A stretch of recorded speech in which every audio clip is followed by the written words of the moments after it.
परिचय 1972 की भारतीय हिंदी भाषा की ड्रामा फिल्म है जो तिरुपति पिक्चर्स बैनर के तहत पीके सोबतीतारा निर्मित और गुलज़ार निर्देशित है। इसमें जितेंद्र, जया भादुड़ी जबकि संजीव कुमार, विनोद खन्ना विशेष भूमिका में है और संगीत रावदेव बर्मन द्वारा तैयार किया गया था। राजकुमार मित्रा किम्बंगाली उपन्यास संगीत उतरेना पर आधारित थी और आंशिक रूप से 1965 की film the sound of music से प्रेरित थे। राय साहब एपी रॉय एक सेवानिवृत्त कर्नल है जो अपने 5 पोते पोतियों के साथ अपनी पारिवारिक हवेली में रहते हैं। सभी 5 बच्चे उससे अलग हो गए हैं क्योंकि उनका मानना है कि वह उनके पिता नीलेश रॉय की मौत के लिए जिम्मेदार है। राय साहब एक सख्त अनुशासक है जो अपने बेटे नीलेश द्वारा उनकी इच्छा के विरुद्ध पेशेवर रूप से संगीत सीखने के लिए जिद करने की बंद ठंडे हुए दुखी हो गए हैं। अपने बेटे की मृत्यु के बाद वह बच्चों को अपने साथ रहने के लिए ले आता है। हालांकि बच्चे उसकी बात मानने से इनकार कर देते हैं और लगातार उसके नियमों का उल्लंघन करते हैं।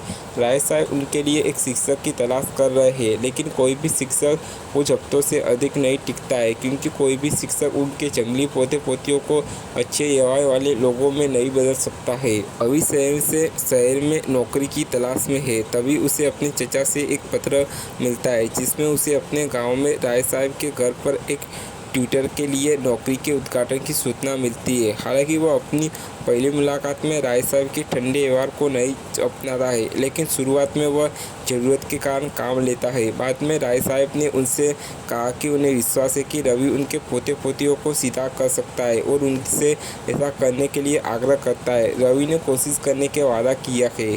बच्चे रवि को डराने की पूरी कोशिश करते हैं जैसा कि उन्होंने पिछले शिक्षकों के साथ किया था। हालांकि रवि उनके बारे में शिकायत करने के बजाय उनकी शरारतों पर हंसता है और उनसे दोस्ती करने की कोशिश करता है। उसे एहसास हुआ कि राय साहब के घर में गाने और हंसने के सख्त नियम है और बच्चों को बाहर खेलने की भी अनुमति नहीं है क्योंकि उन्होंने एक बार भागने की कोशिश की थी। जब राय साहब काम के लिए कुछ हफ्तों के लिए घर से बाहर जाते हैं तो रवि नीलेश का पुराना कमरा खोलता है और अपना सितारा बजाना शुरू कर देता है। इसके बाद बच्चे उनसे खुलकर बात करते हैं। वह नियमित रूप से उन्हें पिकनिक पर ले जाता है, उनके साथ खेलता है और उन्हें कहानियाँ सुनाता है। सभी बच्चे रवि के साथ पढ़ना शुरू करते हैं और उनका व्यवहार बदल जाता है। वे अधिक रसीला और बड़ों का सम्मान करने वाले बन जाते हैं। भाई बहनों में सबसे बड़े रवि और रामा में धीरे धीरे एक दूसरे के लिए भावना विकसित होने लगती है।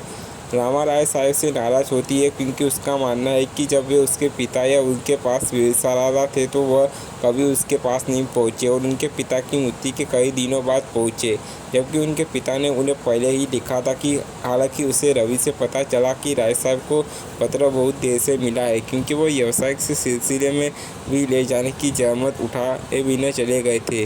वो उसे याद दिलाता है कि कैसे राय साहब 2 दिनों तक नई कपड़ों में उनके साथ रहे जिनमें से वे आए थे और उनसे विनती की है कि वे उनके साथ आए और रहे। रामा को एहसास होता है कि उसने अपने दादाजी को गलत समझा है।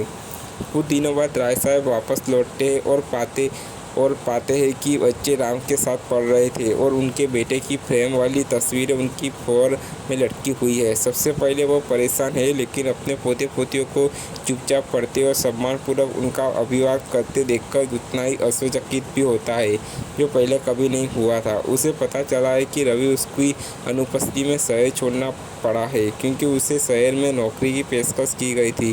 हालांकि वह बच्चों के बदले व्यवहार से बेहद खुश है और उनके साथ खेलना और हंसना शुरू कर देता है। रवि का आभारी है कि उसने अपने पोते पोतियों से मिलवाया है। शहर में रवि को राम की याद आती है। उसे पत्र मिला है और उसने सोचा है कि क्या उसे वापस जाना चाहिए और राय साहब से शादी के लिए हाथ मांगना चाहिए। उसका दोस्त अमित उसे प्रोत्साहित करता है और वह राय साहब से मिलने के लिए निकल जाता है। उनसे मिलने पर उन्हें पता चला कि राय साहब रामा की शादी एक पारिवारिक मित्र के पोते से करना चाहता है, एक इच्छा जो वह अपने बेटे के साथ पूरी नहीं कर सके। निराश होकर रवि बच्चों और रामा से मिले बिना ही चला जाता है। जैसे ही वह सामान पैक करता है और रेलवे स्टेशन के लिए निकलता है, राय साहब रामा से पूछते हैं कि क्या रवि मिली थी। रामा को हंसी हुआ है। एक मार्मिक क्षण में राय साहब रामा के चेहरे को देखता है और उन्हें सच्चाई का एहसास होता है। वह उसे स्टेशन पर ले आता है। जैसे ही ट्रेन निकलती है, रवि दरवाजे पर खड़ा होता है। रामा और राय साहब को देखकर रवि चलती ट्रेन से कूद जाता है और दोनों एक हो जाते हैं। एक अंतर्राष्ट्रीय दर्शकों को सोमवार 9 अप्रैल को उनकी शादी के लिए आमंत्रित करता है।